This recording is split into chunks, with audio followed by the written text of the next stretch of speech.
elana tsy ny tompoko lasa tompoko vavy ny fifangaron'ny sary noho ny antony ara-teknika iverenantsika kosa ny vaovao makasika ny fanabeazana nanapa-kevitra ny hampiato ny fitokonana izy efa nataony ny mpampianatra Fram mivondrona ao anivon'ny ANEFFA araka izany nisy ny marimaritra iraisana hitandrotonta tao anatin'izy ity.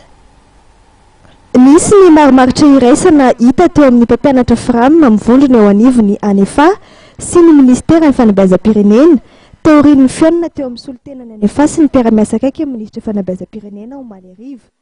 Vonona ny ampitsahatra fitokonana mpampianatra Fram ny fitokonana izay natomboka omaly ary nangatahana ny andoavana ny tambin-karaman'izy ireo mbola tsy voaloha ho an'ny tomponandraiktiry na 13 teo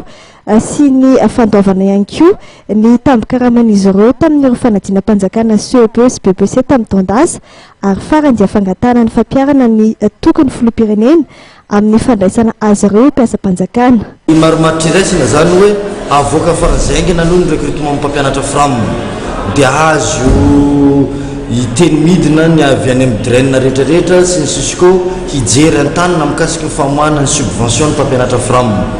dia hijerevanay miandalana io zany hoe inona ny tsy ho tanteraka dia hanara-maso an'izany zany izay mpampianatra Fram.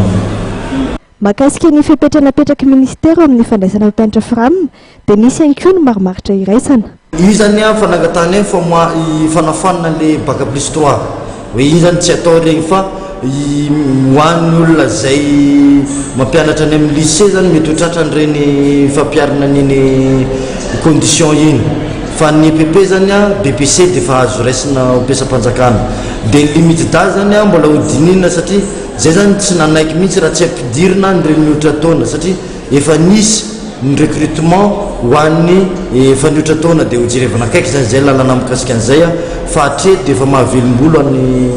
zay ny fikambana mpampianatra Fram ny fidirana sy ny famahana ny olana dia hitan'ny eo hoe raha voava izy dia arabasorabatsara rehefa tsy voava dia mety toy ny hetsika.